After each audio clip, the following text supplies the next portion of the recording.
Our next guest, he comes from Palo Alto. His name is Jesus Diaz Barrero. He's a pre-sales system engineering manager for Spain and Portugal with more than 20 years of experience on the security space. So please give a big and warm applause to Jesus Diaz Barrero from Palo Alto. And the title is Fighting Malware with the Next Generation Security Platform. Jesus, thank you for coming here. Thanks a lot. I hope we enjoy of your lecture, of your title. So. And I see you like in about 45 minutes. That's right. If you have any questions or anything, we'll see you with Jesus later. Thank you, Jesus. Thank you. Thanks. Hello, guys. Good evening, everyone. So, yeah, the goal for the next 45 minutes is to show you how a modern security platform fights against real attacks, real malware. So the goal of the presentation will be like covering all the basics of what we are doing on a real company so that you get the best. Most of you are still studying, and I think that it's very interesting for everyone here to understand how real security is developed on a real company. So that's my goal for the, I would say, 25 minutes. And then I know it's tough time because after lunch, I'm Spaniard, so typically we have siesta. I know that maybe you are sleeping. I'm trying my best so that you don't get sleep. So basically, I'm going to run some real attacks and some small lab with some VMs so that you can get a bit of the better idea of what we are doing, and it's not just marketing bullshit, as we say in our space, okay? After that, and if time permits, I will be more than happy to answer any questions. And by the way, my friend and colleague Arcadius is also with me. We have a stand there, so very happy to receive you there and answer any questions that we cannot answer here. With that, let's start with the idea. So basically, the goal is to prevent malware. And we believe that in order to prevent malware, we really love the word prevent. We believe that security must always work around prevention. Detection is nice. It's probably the first step, but it cannot be only the end of your journey. If your journey ends on detection, then basically you are not doing anything positive against the issues. So that's why we love prevention. Everything that we do at Palo Alto Networks is around prevention. So basically, in order to prevent modern malware, we need to work in three main areas, highly simplified. So we need to take care of the attack vectors, also about the delivery methods, and finally, you need to think about how you can block. That's the end of the story. So very, very basic information. You probably are aware about all these. What are the main attack vectors? Here we have three of them. So we have exploits. Probably all of you know what are exploits. Tomorrow you're going to play probably a lot about exploits. Just in case someone is not aware, it's a small program that it's going to try to use some kind of vulnerability to make a program or an application work in a different way that it was originally planned by the author, by the programmer. There are many, many kind of different exploits. And of course, this is a way to deliver malware. Is malware always delivered via exploits? No. Every time that we have exploits, we have malware? Of course not. But it's clearly an attack vector. Another one are macros. They are getting really popular. These are typically Office documents that embed some kind of executable content. And if you enable the macros, you can get, of course, the malware delivered. Typically, we have droppers or downloaders families that are using this kind of techniques. And in many cases, you have executables. And in this case, the attacker typically is using social engineering, and it's working very well.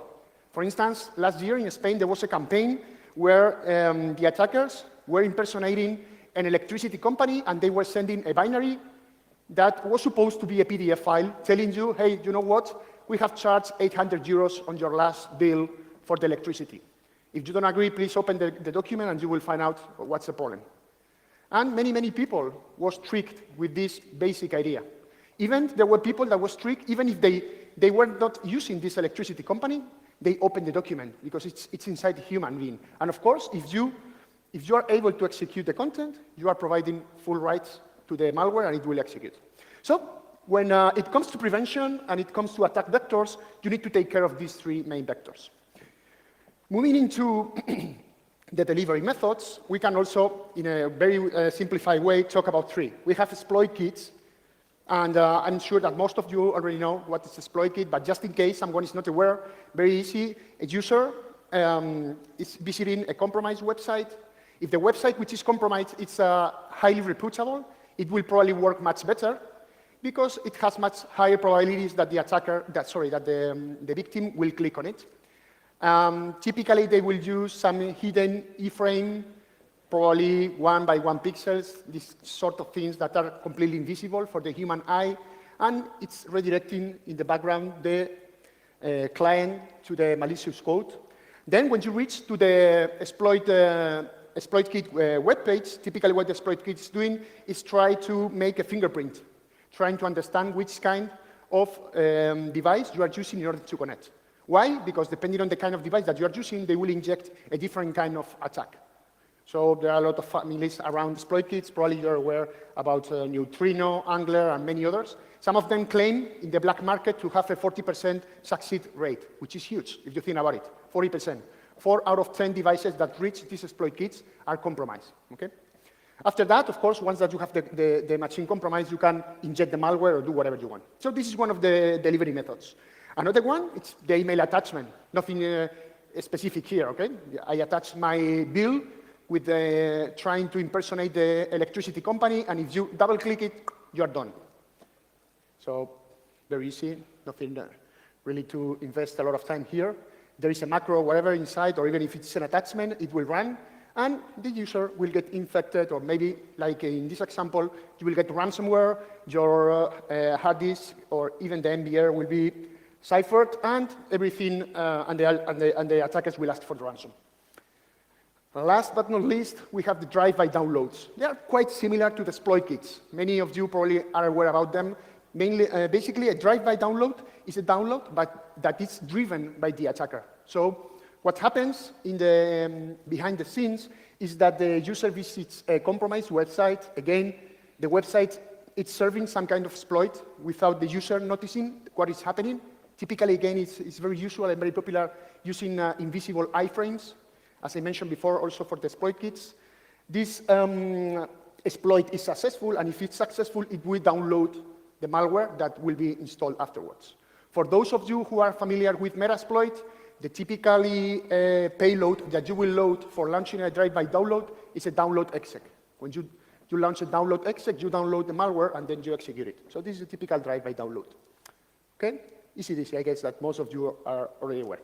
Now it's when it comes to the most difficult question, how we can block, how we can really prevent the attacks. I told you before that we are obsessed at Palo Alto Networks about blocking.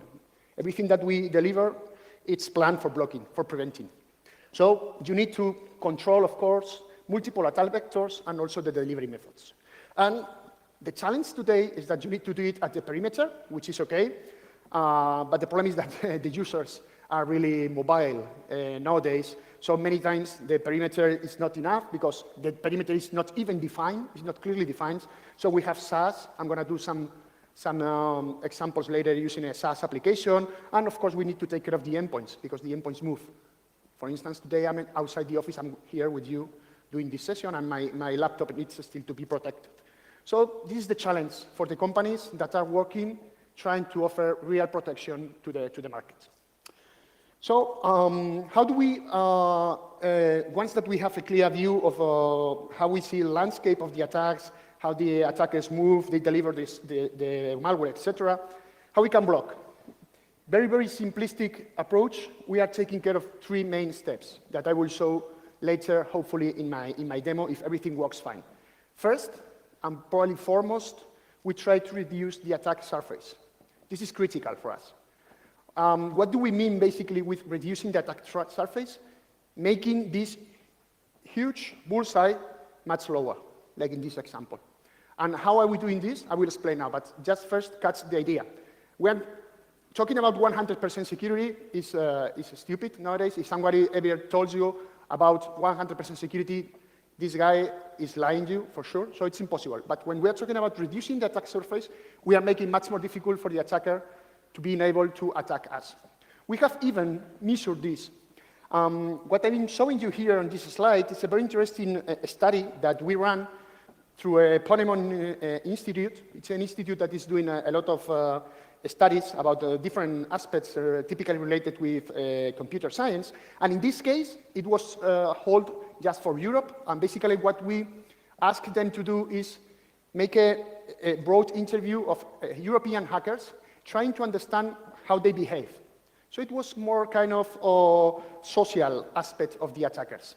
And what you see here you have the full report in case you are interested. We will share with everyone the slides so you can afterwards review it. But what I want to highlight here is when the attackers quit, when they decide that it's time to move to another target. Because your bullseye, it's so small that for me it's very difficult to make it. So after 5 hours, 13% of the attacks are deterred. 10 hours, 24%, 20 hours, 36% of the attacks deterred. 40 hours, less than 2 days, 60% of the attacks are deterred. This is not 100%, of course, never will be 100%, but you can see this is what we mean with reducing the attack surface. And this is always has been in the DNA of the company. This is what we've been trying to do since the very beginning. How do we do that? And here it is where it comes to the platform. So the first thing that we delivered was called Next Generation Firewall. It's this piece of image that you see here. Basically, the idea is it will process all the traffic. It will process all the traffic at layer 7, and this is where the difference comes, and it will be able to clearly understand without any specific configuration from the operator all the traffic, no matter which kind of ports it's running, and no matter what kind of configuration you need to run on it.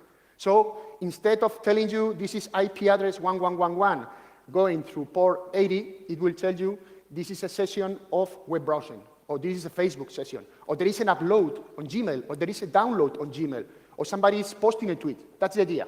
It's the same way that we talk today. Why? Firewalls have been around many, many years ago. In fact, the protocol which is most used nowadays on firewalls, which is called stateful inspection, it was invented by Check Point back in 1982. Most of you even maybe were not still born. And the main idea behind that was using ports and protocol. Back in 1982, that was good. All the applications were following a non-written rule. Each application has its own port. Perfect. That was good in 1992. What happens today? Everybody knows. We have suffered what we call webization. So most of the modern apps are able to run on port 80 or port 443. So if my security device it's only learning about ports and protocols, I'm losing most of the information. So that's why we decided to do something layer 7. And the core of the solution is called AppID.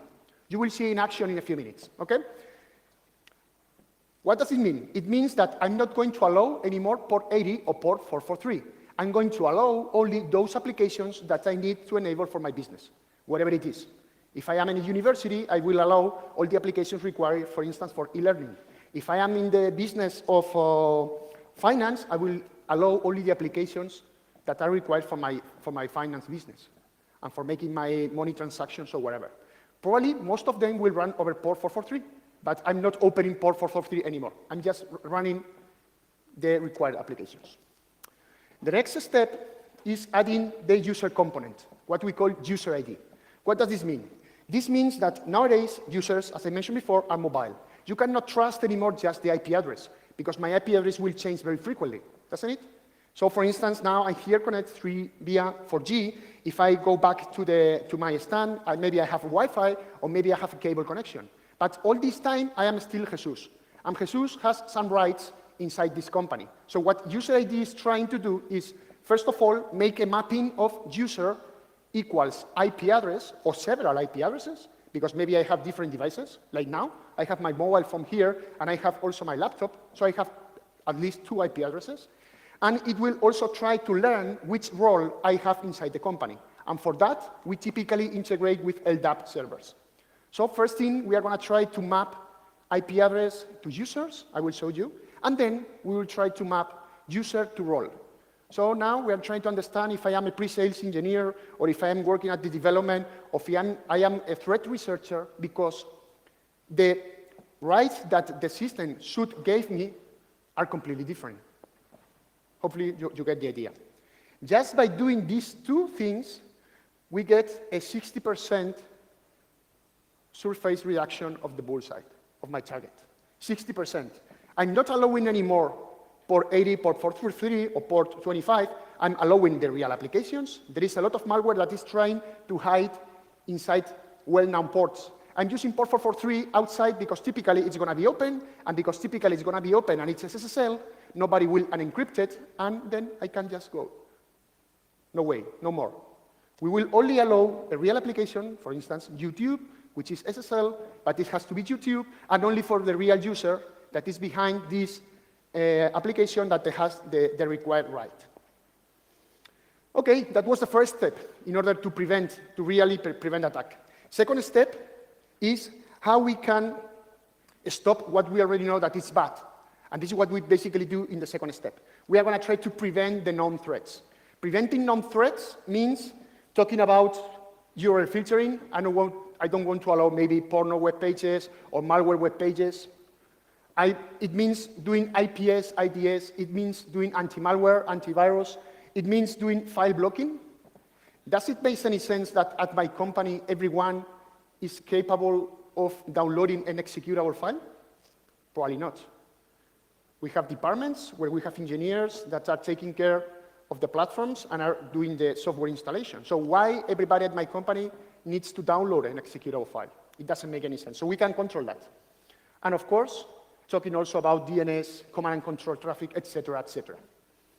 What we are doing here is basically feeding this platform with everything that we learn constantly that is known as malicious, and we inject it in form of signatures. And the main difference why it's working that well is because it's taking into consideration the application and the user as a context. So you will see in the demo, as an administrator, I just need to configure a basic policy saying I want to enable everything, or please put all my security on. When we create the company, we decided to create a very specific way of analyzing packets, which is called single PAL parallel processing, that allows us to enable everything without performance degradation. Okay?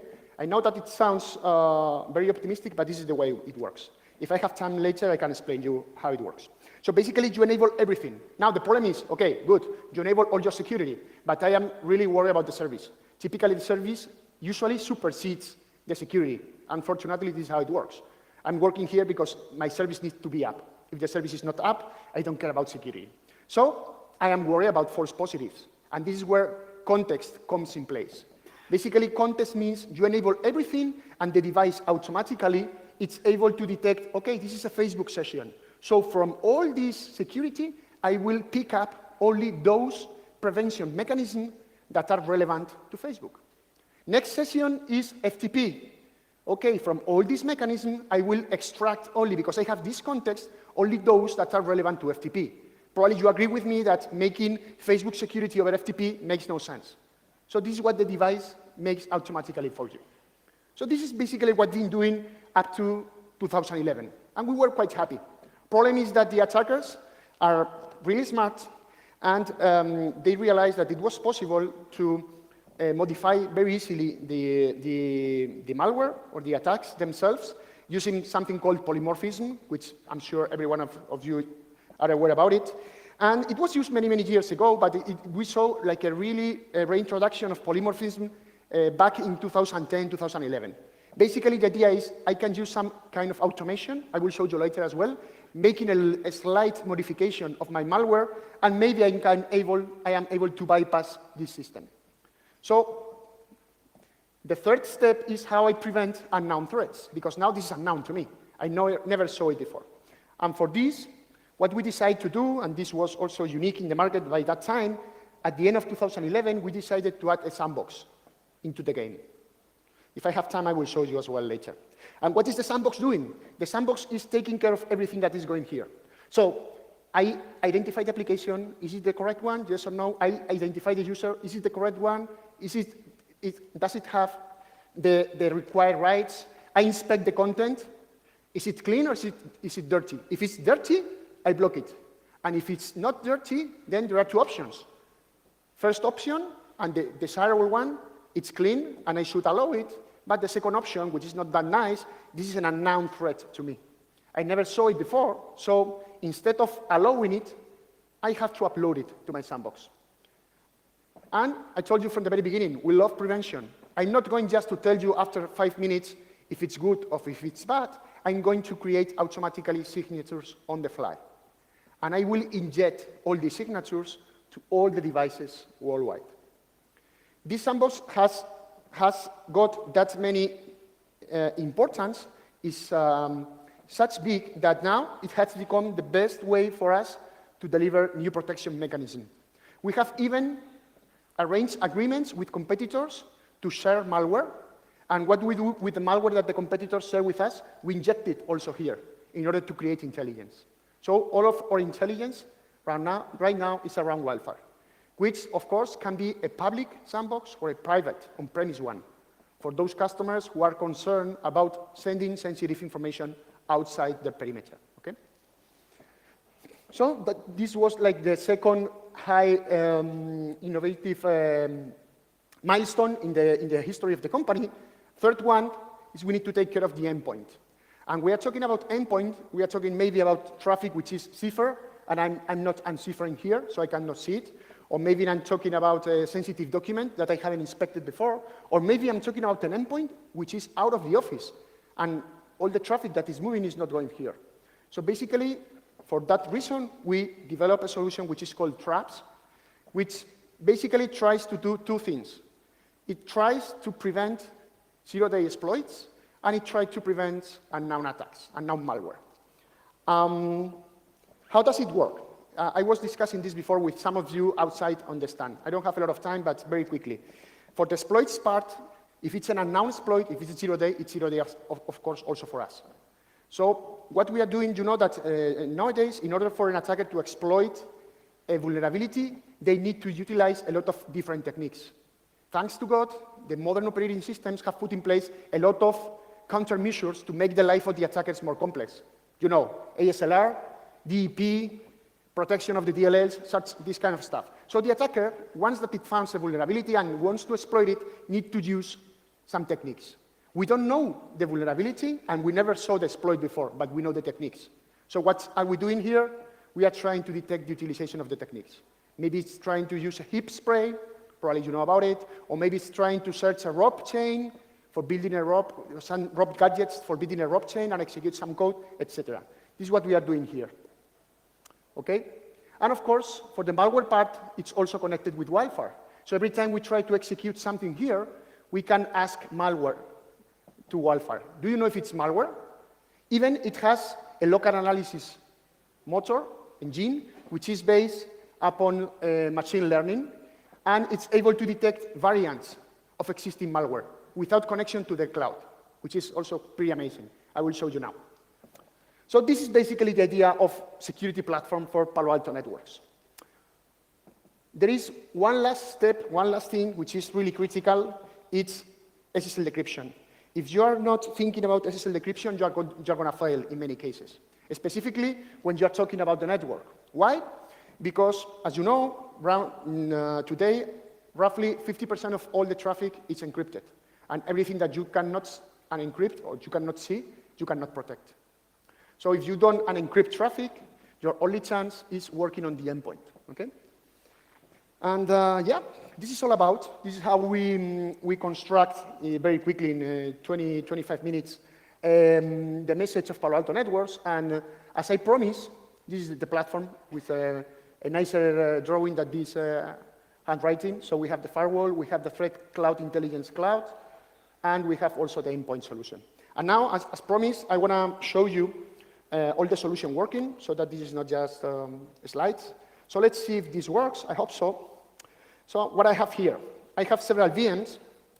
One of those VMs, it's a firewall. It's a VM firewall, okay? And we're going to start with something very basic. I'm going to try to show you how we can talk about reducing the attack surface. So for that, first thing I'm going to do, I'm going to try to bypass my firewall. What I'm going to do, I'm going to configure my firewall as a layer 4 device.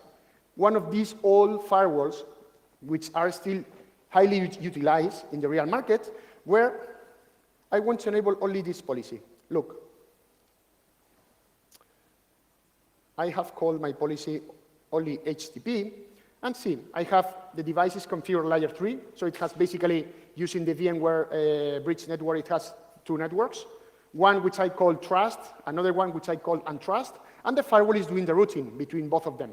And I am allowing everything that goes from trust to untrust using service HTTP, which in Palo Alto network means port 80, okay?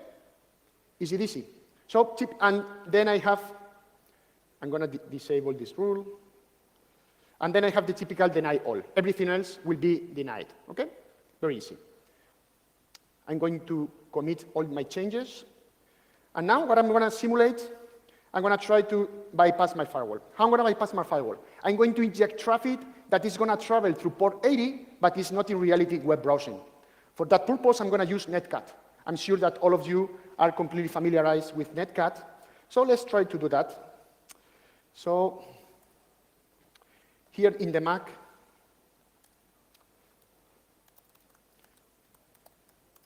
I have Netcat. I will put it on the top of the screen so everybody can see it. I have Netcat running on port 80. This is on the untrust side of the communication.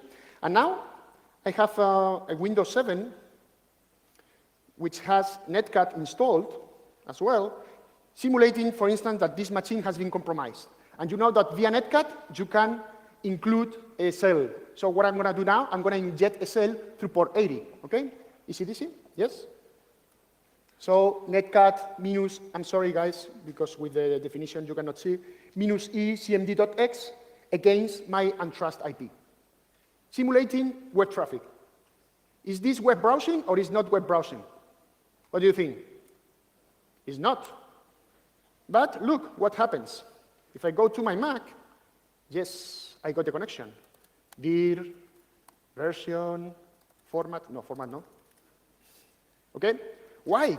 If my firewall is so smart, if I promise you from the very beginning that we are so smart, why I have been able to bypass it? Because I'm just using layer 4 port. This is the real problem. And this is what we are talking about, reducing the attack surface. If we take a quick look to the logs, we will find something interesting. Let's filter on port 80 so that you can get a better view of what I mean. Here I am. Okay. So I have this session from trust to untrust through port 80. It's allowed, but look, it's a smart. Is it web browsing? No, it's a unknown TCP. And even it's taking a capture, a pickup, so that you can further later analyze what kind of traffic is going here, because this is unknown. This is not really web browsing. I have allowed it because you have told me to do so. So what I mean with reducing the attack surface, what I need to do now? Should I enable the IPS? Should I enable URL filtering? No, not at all. Just layer 7 security, okay? Let's do it here in real time, very easy. Now my policy, I will change, and I will add the application here. Now I want to allow web browsing, only web browsing. Only that. Here I have all the profiles, security profiles, but I'm not touching that. I commit my changes, and look what happens. I'm going to put this here on the top screen so that everybody can see it. I repeat exactly the same operation. It's finishing. Yes, it's done. Let's try again. And, oops, this is the demo effect. What do you think? No, it's not. Look. Ah, it's blocked. Wow, this is interesting. What happened? Come on, guys. You are brilliant brains. What do you think that has happened? How can the firewall know if this is web browsing or not web browsing? What is the first thing that will happen on a TCP connection? Three-way handshake. During the three-way handshake, there is no layer 7 payload. I have no idea of if this is really web browsing or not. So I have to allow the connection. Once that I start to see layer 7 traffic, I can block it. Yes? Hopefully it makes sense. I'm running out of time, so I cannot dedicate much more time. Now, if we look at the traffic, it will see the same, but now, look, now it's denied, because it's not web browsing anymore. No IPS, no URL filtering. This is attack surface reduction, okay? Let's move now into injecting a user into my firewall. So I'm going to use typically everything from inside to outside is allowed with security profiles, okay? In order for us to inject users, We have different methods. We can learn them from an Active Directory server, or we can get them from a captive portal, and we also have an API. Everything in Palo Alto Networks is open. We have an API for injecting users from the external world, and this is what I'm going to use. In this case, via the API, you can do whatever you want, including injecting users. So I'm going to inject this user. This is the format. Login, entry name, Windows 7, this is the IP address, success. Of course, you can make a script to run this, and at this moment, if I, for instance, generate some traffic, like a ping to Google, for instance, and we filter the logs, I'm going to filter, for instance, by application ping, we should start seeing the source user. You see it here? Here we are. And now, of course, if I would have here an LDAP server, I could start integrating this with my LDAP server and learning which roles this Win7 user has. It belongs to the administrative department, to the marketing department, it's a techie guy, it's not a techie guy, etc. Okay? So, in order to finish with my demo and leave room to the next conference, I want to show you how to work against malware. So for that purpose, I'm going to download some, or to upload, it doesn't matter, some samples that I have here. This is a box folder. It's something similar to Dropbox. And of course, if I want to prevent attacks here, what I have to do first? This is SSL. If I don't enable SSL decryption, I'm not going able to inspect this. So first of all, I will check if I have SSL decryption enabled or not. I'm going to my policies. Decryption, as you can see, is disabled. I will enable it. And what I'm decrypting all the traffic from the layer 3 trust network side to the untrust, and only for the online and storage and backup category. Why? Because maybe my users are concerned that I am decrypting traffic when they are going to a health department or maybe to a financial institute to check if they have been paid with money or whatever. So that's why I'm only decrypting this traffic. So we commit the changes. Again, very quickly, every time that we work with Palo Alto Networks, you have a candidate config and a running. When you make the commit, you make the candidate running, okay? So now it's running. Once that it finishes, cool. And now I can try to see what happens if, for instance, I take a well-known piece of malware, like this BRB bot, which is a botnet from 2 or 3 years old. If I try to upload it, uploading, oops, failed. Why? Let's take a look to the logs. Now I'm moving to the threat part, and we should receiving exactly. You see, this is a wildfire virus. And look, very interesting. Port, it's 443. The attacker, it's the Windows 7, which is uploading, but the application is not SSL, it's Boxnet. Why? Because I am encrypting all that traffic, and I can now inspect it. Yes? Lastly, I'm going to try to make something different. I'm going to try to create a mutation, a polymorphism variant of this BRB bot. For that, I'm going to use this tool. It's very easy. It's just making a modification on the header of the PE file, on the portable executable, by modifying by adding the timestamp. So every time I execute it, I'm creating a completely new variant of the same malware, okay? So I can show you how we behave against polymorphism. Look, I have here this variant, and we will mutate it over this folder. Mutate, it has done the mutation. If we take a look to the mutated folder, here we have it. I didn't want to show you this. Let's call it VRBBot Malaga, okay? And you see the hash, the original one and the new one, okay? So now what happens if I try to upload this here? Let's see. It's a completely new version that the attacker has created. If I try to upload it,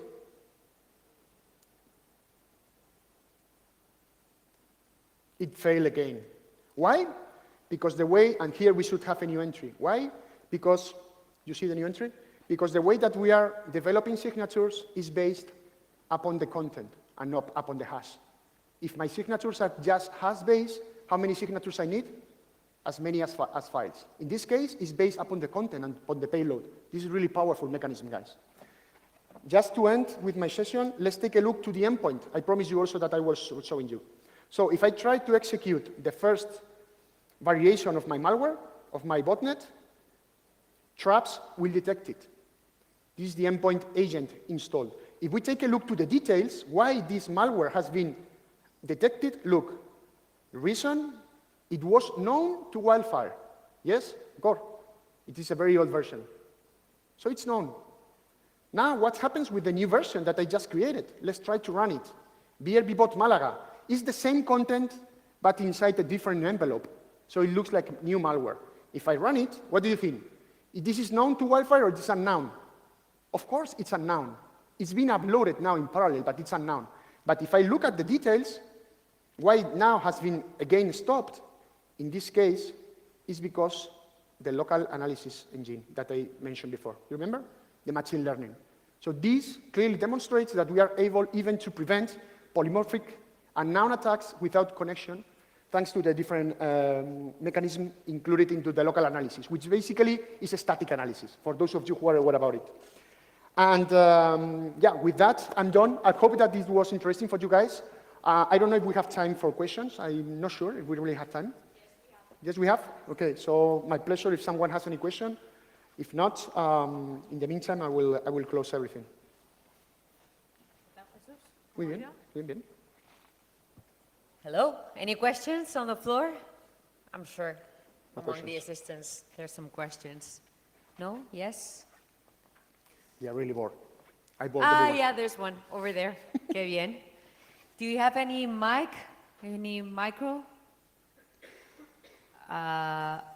Creo que me va a tocar a mí llevarte el micro. Ah, no, tenemos There's a a alguien. microphone there. Yeah. ¿Podemos subir, por favor? Can you please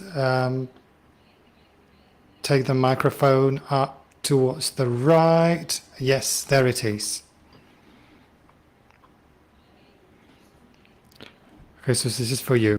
More or less at the beginning you said that with the competitors you reach a sort of agreement for sharing what you are detecting. Mm-hmm. So at the end my question is if you are using some specific, I don't know, standard or method for representing what you are detecting in order to share this information with competitors or partners in order to speed up all the processing phase when these information are received, for example. Mm-hmm. And I mean, my question is if you are using open source solution or well-known standards, or if you are using, I mean, private solutions for representing this kind of information. Okay, so it's a very good question. Basically, the project that we created for this purpose, it's called CTA, in case you are interested to take a look. It means Cyber Threat Alliance.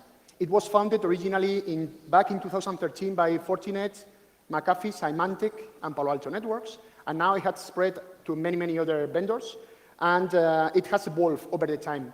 So the tool that we are using for measuring what each member has to upload, because everyone is forced to upload new information every day because we are competitors, so we want to be sure that all of us are collaborating, it's a VirusTotal. So you have to upload at least 1,000 new samples per day that are unknown to VirusTotal, for instance. That's one of the metrics. There are many others. And regarding the way that we are sharing information, yes, we are using a standard mechanism. Right now, we are using Stix Taxi, and some of the members are proposing moving into MISP. I don't have a lot of details around that, but because they are private, but this is how it works. So yes, we are using a standard. Even we are creating papers with what we found once that we analyze all the information that all the members are collaborating with. But the conversion of what you are detecting, what you are detected is done. It's automatically done in Wildfire. Okay, it's done in an automated way. Okay, okay. So every time I receive something, for instance, that it's coming from Symantec, I inject that into Wildfire, so my engine is able to detect if it's really malware or not, according to our rules. And if it's malware, it's generating the same kind of signature that I've shown you here. And it's sharing all this information to all the subscribers into Palo Alto networks. It doesn't matter if endpoint, network, or both. Very good question. Thank you very much. Thank you for your question. Thank you. We have another question, Jesus. Sure. Not too difficult, please. Otherwise, I will run. No, it's easy. I want to ask, like similar to Mario's question. What kind of operation you are doing on this kind of cyber information data? For example, like, are you doing when you are sharing this information, cyber threat information, with other company? So you are doing some kind of operation on this information. So can you give us an example of what kind of operation you are doing with this data? Okay, so yes, in fact, we have another solution around all this threat intelligence cloud, which I didn't have that time today to present, but which is called Autofocus. And basically, this is a huge big data system, which basically what it's doing is with every time that we find a new malware sample, we dissect it into what we call artifacts. What is an artifact? An artifact is any kind of behavior that a malware sample has. For instance, let me give you some examples. It's creating a temporal file on the temporal folder, or it's modifying this registry, or it's doing some kind of modification on the hard disk, or whatever. And we are able to cross all this information, correlate it all around the big data system, and cross it in order to create or facilitate the operations of the SOC teams. So you can, for instance, find a new behavior. You are not sure if it belongs to a known malware family or not. You can upload this as a request to the big data system, even via an API, and automatically it will report you all the malware families that are known. Even it can inject or create IOCs for you in form of IP addresses. Maybe you can inject them into a system that you are operating to protect DNS, if there is some DNS around, or URLs. So, yeah. So in case of there is a cyber incident, so in this case, can you able to respond to these incidents? Do you get this information from other competitors or other company? For example, if there is cyber incidents in electric infrastructure, so you get this incidents. We get this information. Are you able to respond? Do you have procedure or policy to respond this, help them maybe, or provide them consultation on this situation? Sure. Yeah, that's a very good question as well. Yes, we have a team for that, which is called Unit 42, and they are responsible for that. Even, it doesn't matter if it's a customer or not, we offer those services to anyone who is interested. So if one of the customers or prospects is being penetrated or being attacked, as you mentioned, we can offer these consultancy services, yes. And we can even send what we call a fly and fix engineer. Fly and fix means exactly that. We can even move people there to help them. It has happened sometimes. For instance, when the incidents from WannaCry that every one of you remember, we had to do that with a couple of companies here in Spain. So yes, we have that kind of service. Okay, so thank you very much, and we please give another applause to Jesus Diaz Barrero. Thank you, Jesus, for being with us this afternoon. My pleasure. Thank you.